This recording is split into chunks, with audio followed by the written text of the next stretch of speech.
Hello guys, मैं दीपक सिन्हा और आप लोग देख रहे हैं स्टडी नमा।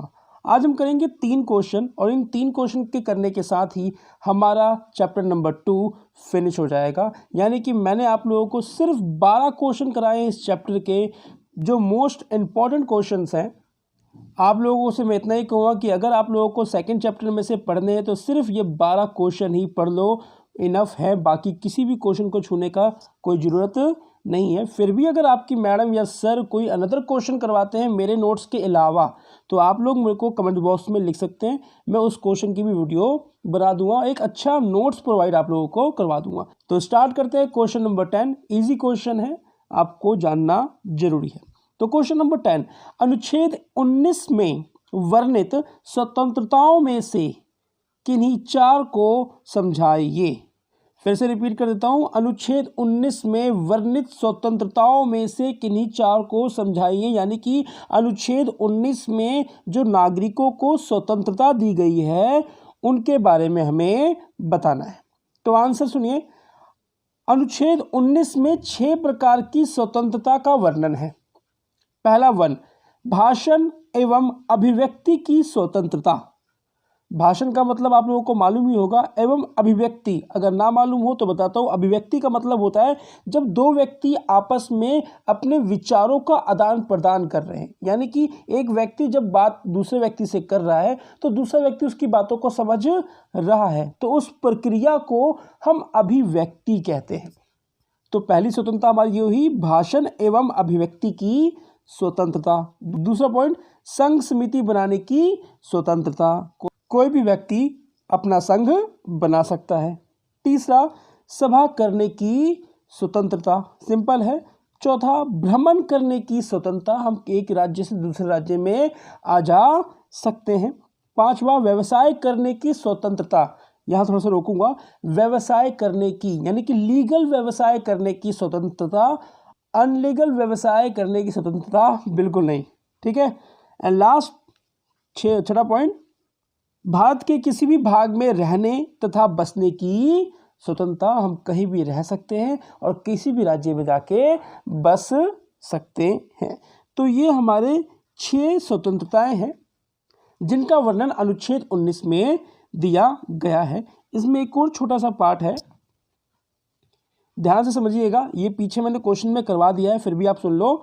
44वें संशोधन से पूर्व अनुच्छेद 19 द्वारा नागरिकों को 7 प्रकार की स्वतंत्रताएं दी गई थी, परंतु 44वें संशोधन के द्वारा अनुच्छेद 19 में संशोधन करके संपत्ति प्राप्त करने, रखने तथा बेचने की स्वतंत्रता के अधिकार को समाप्त कर दिया गया है। संशोधन, फिर से रिपीट कर देता हूं कि जब हम संविधान के अंदर कुछ ऐड करते हैं या संविधान में से कुछ डिलीट करते हैं तो उस प्रक्रिया को हम कहते हैं संशोधन। तो 44वें संशोधन द्वारा हमने संपत्ति के अधिकार को खत्म कर दिया। आज के समय में व्यक्ति को बताना पड़ता है कि आपने इतनी सारी संपत्ति अर्जित करी तो कहां से करी है। आशा करता हूं क्वेश्चन नंबर 10 आप लोगों को समझ में आ गया होगा। अब आते हैं क्वेश्चन नंबर 11 पे, ध्यान से समझना। क्वेश्चन नंबर 11, नीति निर्देशक तत्व के बारे में मैंने आप लोगों को लास्ट वीडियो में बताया हुआ है, यहां पर संशोधन की बात करेगा। क्वेश्चन नंबर 11, संविधान के 42वें संशोधन द्वारा जोड़े गए राज्य के नीति निर्देशक सिद्धांतों की व्याख्या कीजिए। फिर से रिपीट कर रहा हूं, 42वें संशोधन द्वारा जोड़े गए, अब क्या जोड़ा गया, राज्य के नीति निर्देशक सिद्धांतों की व्याख्या कीजिए। आप लोगों को मैंने बता रखा है कि मौलिक अधिकारों के अलावा भी समाज के अंदर कुछ अधिकार, नियम, कानून की जरूरत होती है, उसी को हम कहते हैं नीति निर्देशक तत्व या नीति निर्देशक सिद्धांत।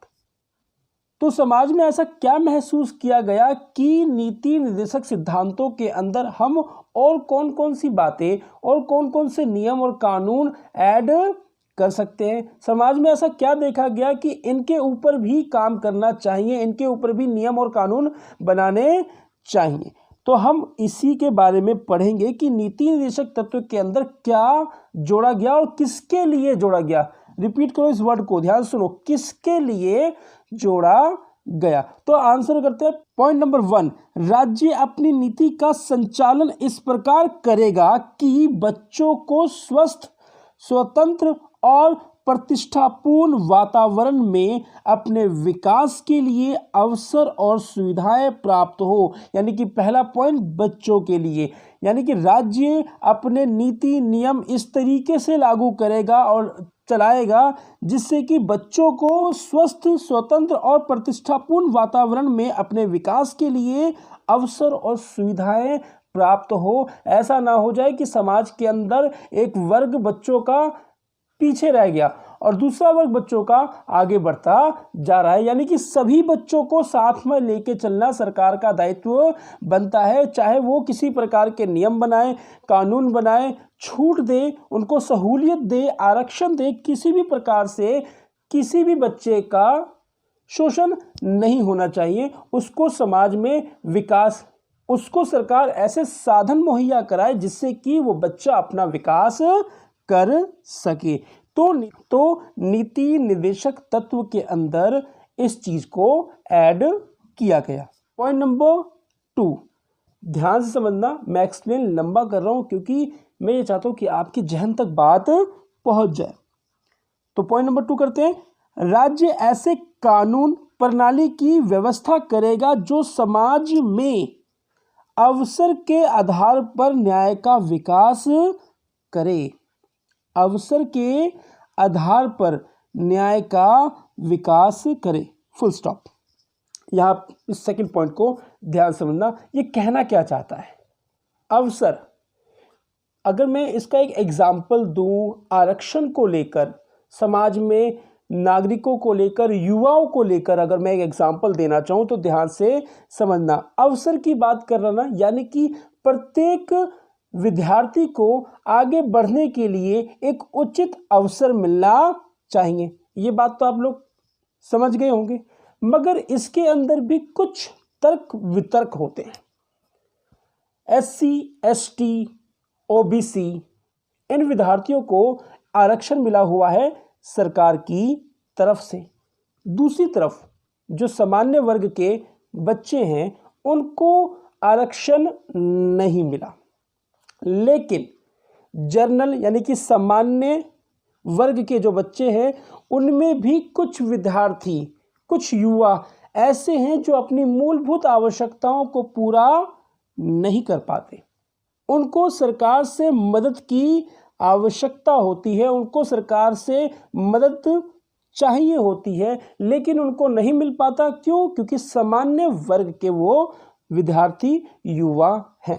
ऐसे में सरकार का दायित्व बनता है कि पूरे समाज के अंदर वो अपने नियम और कानूनों को इस तरीके से लागू करे कि प्रत्येक विद्यार्थी को, चाहे वो किसी भी वर्ग का हो, उसको अपने विकास के लिए एक अच्छा अवसर प्राप्त हो। आप लोगों ने अभी हाल फिलहाल में सुना होगा नरेंद्र मोदी द्वारा सामान्य वर्ग को भी 10% का आरक्षण दिया गया है। इन्हीं सभी चीज को देखते हुए कि समाज का कोई भी व्यक्ति पीछे ना रह जाए, कोई भी युवा अपना विकास करने में पीछे ना रह जाए, क्योंकि विकास वो तभी कर सकता है जब उसको अवसर मिले।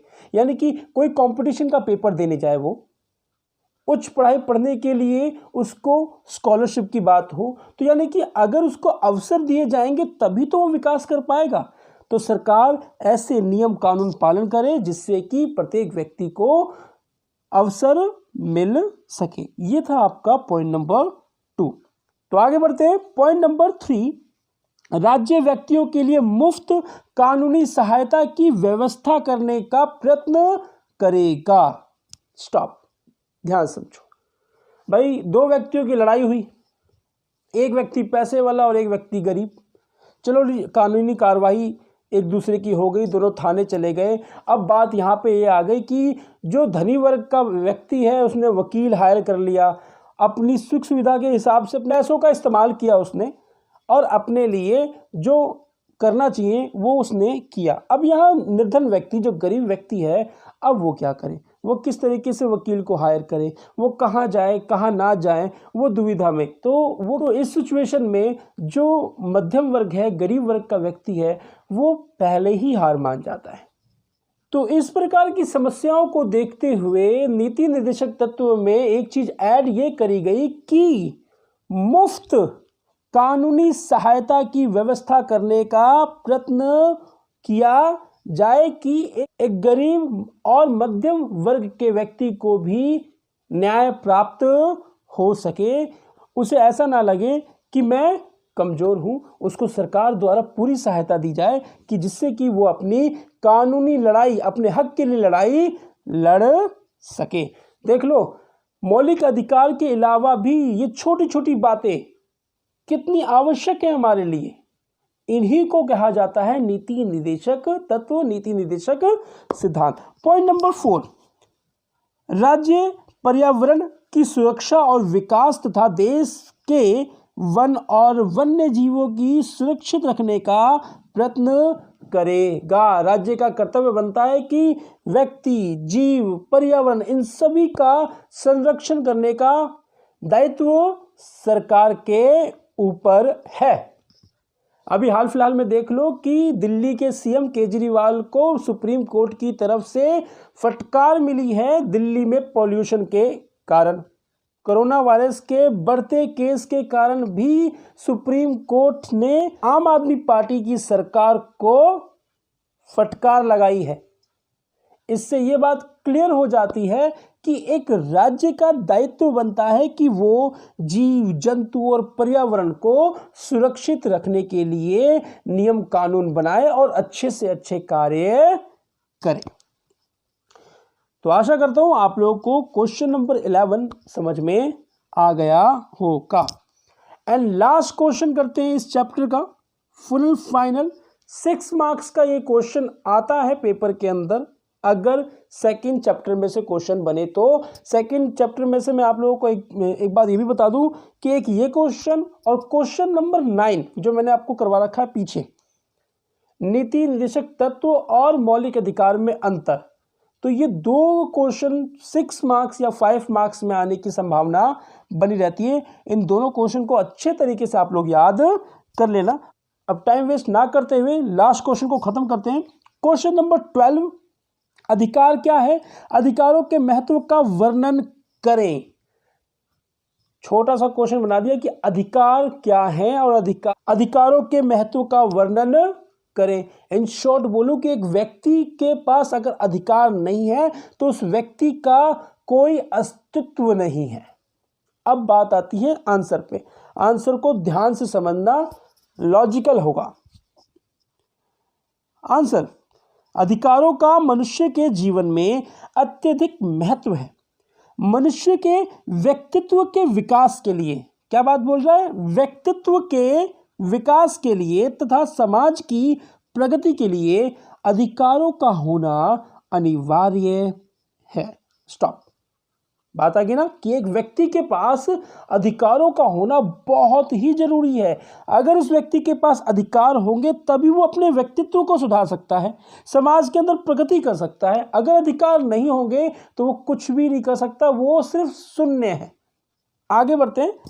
नागरिक जीवन में अधिकारों के महत्व निम्नलिखित है। पहला पॉइंट, व्यक्ति के व्यक्तित्व का विकास। एक्सप्लेन।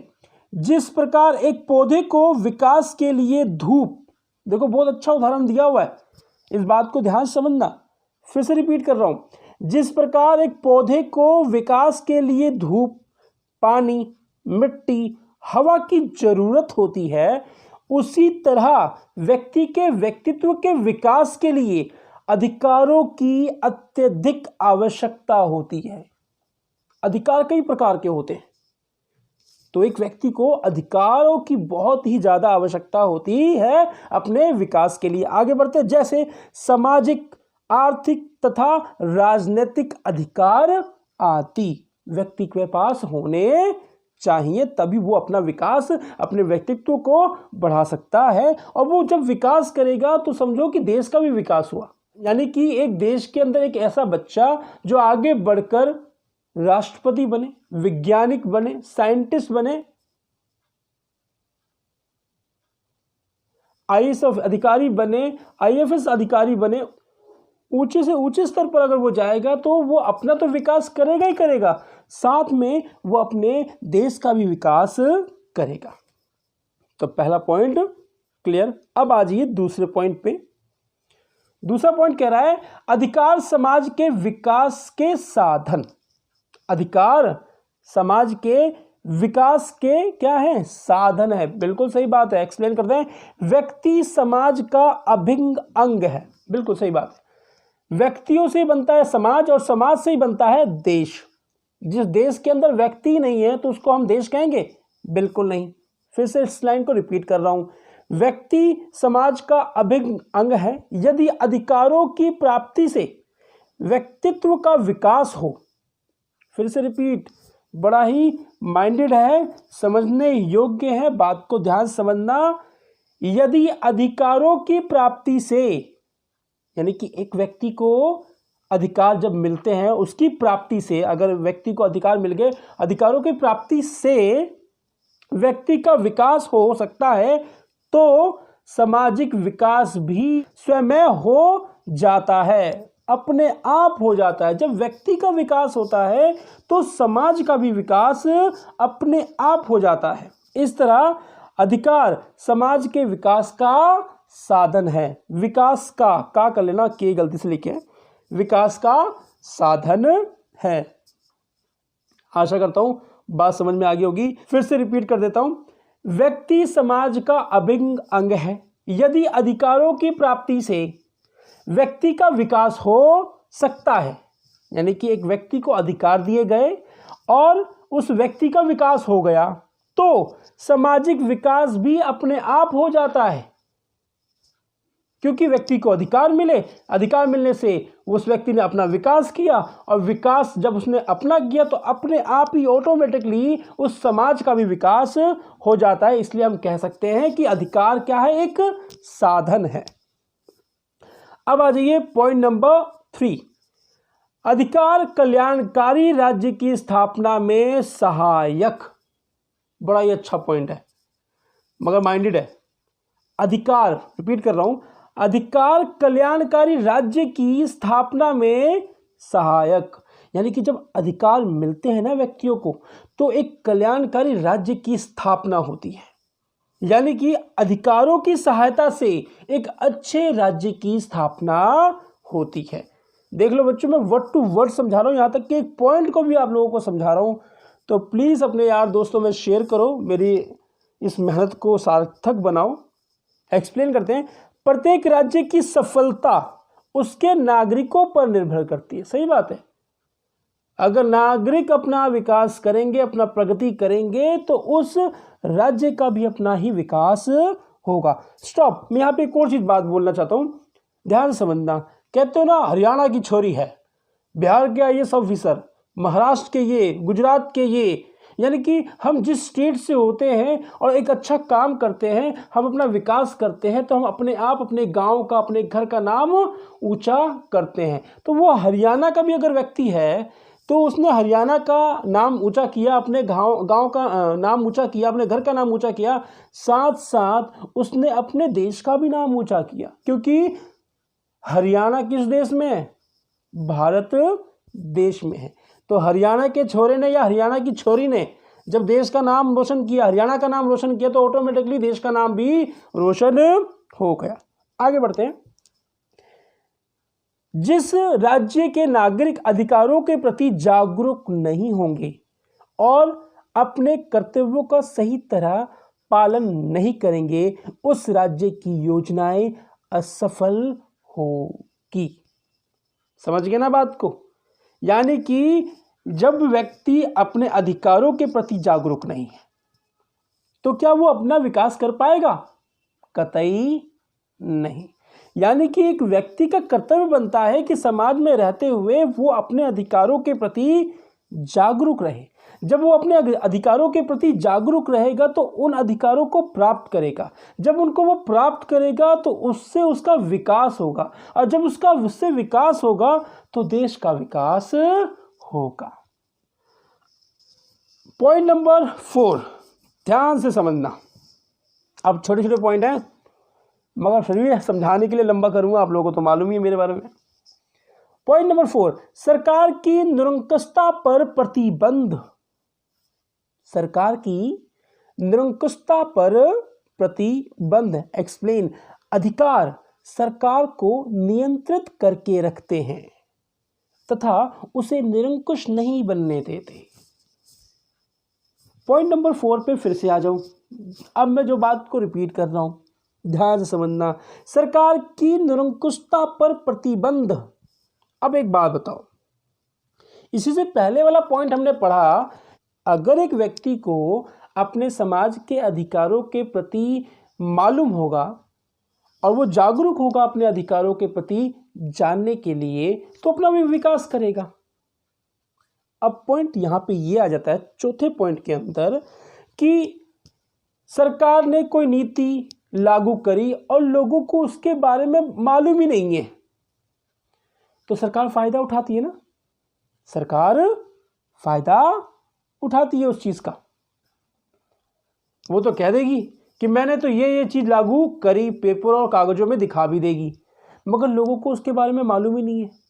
इससे ये बात क्लियर हो जाती है कि जब एक समाज के अंदर एक नागरिक जब जागरूक होता है अपने अधिकारों के प्रति, अपने देश के नियम और कानून के प्रति, तो उस देश की सरकार निरंकुश नहीं हो सकती, गलत नहीं हो सकती, गलत कर नहीं सकती, क्योंकि उसको मालूम है कि मेरी जनता जागरूक है, मेरे गलत काम को पकड़ लेगी और दोबारा मुझे सत्ता प्राप्त नहीं होगी। तो पॉइंट नंबर 4 यही कह रहा है कि सरकार की निरंकुशता पर प्रतिबंध, यानी कि अधिकार सरकार को नियंत्रित करके रखती है तथा उसे निरंकुश नहीं बनने देती है। अब आ जाओ पॉइंट नंबर 5, कानून के शासन की स्थापना। एक्सप्लेन। अधिकार समाज में कानून के साधन की स्थापना में सहायक होते हैं। फिर से रिपीट करता हूं, अधिकार समाज में कानून के शासन की स्थापना में सहायक होते हैं। सही बात है, जब अधिकार दिया जाता है तो कानून ही तो बनते हैं। पॉइंट नंबर 6, अल्पसंख्यकों के हितों की रक्षा। अधिकार समाज के अल्पसंख्यकों के हितों की रक्षा करते हैं, क्योंकि यार हर व्यक्ति को, बच्चों हर व्यक्ति को अपने अपने अधिकार मालूम है। समाज के अंदर अल्पसंख्यक है, SC ST OBC, जनरल, महिलाएं, बुजुर्ग, विधवा महिलाएं, आदि आदि आदि। प्रत्येक व्यक्ति को अपने अधिकारों के प्रति जागरूक होना चाहिए, क्योंकि वो अधिकार उनकी रक्षा करते हैं। तो छठा पॉइंट वही बता रहा है, बस इसने एक अल्पसंख्यक वर्ड को पकड़ा है कि अधिकार समाज के अल्पसंख्यकों के हितों की रक्षा करते हैं। ऐसा नहीं कि सिर्फ अल्पसंख्यकों के हितों की रक्षा करते हैं, समाज के प्रत्येक वर्ग के लोगों के हितों की रक्षा करते हैं। एंड पॉइंट नंबर 7, इसी के साथ ये सेकंड चैप्टर आप लोगों का खत्म हो जाएगा। पॉइंट नंबर 7 को मैंने एक्सप्लेन कर दिया है। वैसे पॉइंट नंबर 7 को आप निष्कर्ष में लिख सकते हो। पॉइंट नंबर 7 ना लिख के साइड में नीचे लिख देना निष्कर्ष, और इस लाइन को लिख देना, अधिकार लोकतांत्रिक समाज की स्थापना में सहायक होते हैं। अधिकार लोकतांत्रिक समाज, लोकतांत्रिक समाज का मतलब लोगों का शासन, लोकतंत्र का मतलब होता है लोगों का शासन। तो फिर से रिपीट करता हूं, अधिकार लोकतांत्रिक समाज की स्थापना में सहायक होते हैं। इसी के साथ चैप्टर नंबर 2 आप लोगों का खत्म हो गया। मैंने टोटल आप लोगों को 12 क्वेश्चन करवाए हैं। इन्हीं 12 क्वेश्चंस को अच्छे से पढ़ लो, कोई डाउट हो मुझसे पूछ लो। 13वां क्वेश्चन पढ़ने की जरूरत बिल्कुल नहीं है। डंके की चोट पे कहता हूं ये बात, क्योंकि इन्हीं 12 क्वेश्चंस के अंदर 1 मार्क्स, 2 मार्क्स, 4 मार्क्स, 5 मार्क्स और 6 मार्क्स के क्वेश्चंस इंक्लूड हैं। इस चैप्टर का मैं पोस्टर कोई भी नहीं करवा रहा, क्योंकि कोई इंपॉर्टेंट नहीं है। तो अभी तक मैंने चैप्टर 1, चैप्टर 2 और चैप्टर 3 फिनिश करवा दिया है। हर वीडियो के डिस्क्रिप्शन में मैं हर चैप्टर के लिंक डालूंगा। आप कोई सी भी वीडियो देख रहे हो, डिस्क्रिप्शन पे जाओ, किसी भी चैप्टर के लिंक को क्लिक करो और उस चैप्टर के जितने क्वेश्चन मैंने करवाए हैं उसको देखो। आपको दूसरे क्वेश्चन पढ़ने की आवश्यकता बिल्कुल नहीं होगी। तो प्लीज़ बच्चों, अगर मेरी ये वीडियो अच्छी लगी हो और मेरे समझाने का तरीका आप लोगों को अच्छा लगा हो, मेरी बातों को आप लोगों ने समझा हो, तो प्लीज़ अपने यार दोस्तों में शेयर करो। तो मिलते हैं नेक्स्ट वीडियो में। अपना और अपने परिवार का ध्यान रखो। जय हिंद, जय भारत।